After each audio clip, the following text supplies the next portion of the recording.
record kept by Adam and his posterity was a book of remembrance, a family history record. And that's exactly what the first several chapters of the book of Genesis tell us. This book of Genesis, this Old Testament as we call it, begins as a family history record.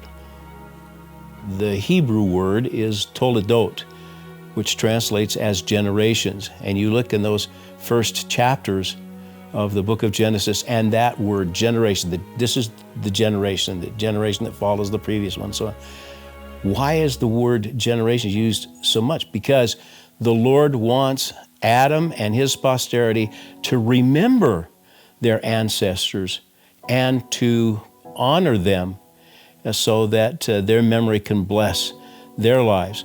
Well, what have we been asked to do in modern times? We remember our ancestors. We do our family history research, again, to honor those that have come before us, but also to provide vicariously those ordinances which will bless their lives for eternity. We love our ancestors. That's a really important connection between the Old Testament and the temple, because it's in the temple then that our research efforts, our family history research efforts, come to fruition. We bless their lives by giving them a chance to receive all the ordinances, the promises of Abraham that we have received.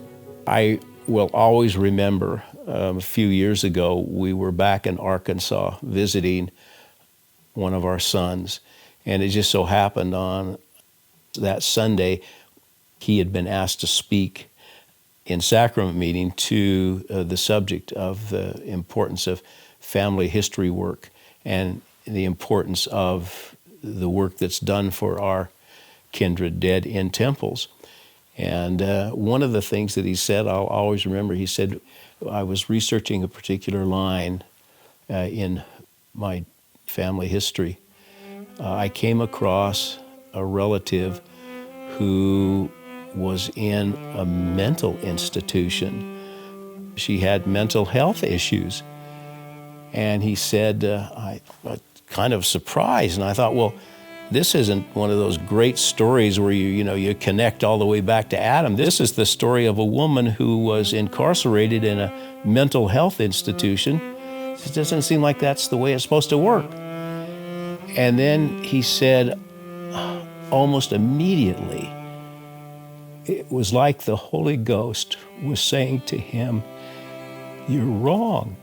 This is exactly the way it's supposed to work, so that those that have had a really tough time in mortality can have the same blessings that you have. And now you go do the work for this woman who arguably had a very tough life. So that connection between the way that the Old Testament starts out and the emphasis in modern times about the importance of family history research is a very powerful connection. I think maybe one of the most obvious connections between the Old Testament and temples is the emphasis on covenants. In the Old Testament, from the very beginning, the Lord is very, very interested in having Adam and his posterity make covenants with the Lord that will bring them eternal blessings. The Lord will never go back on his promises. When he makes a covenant, he will never retreat from the blessings of that covenant.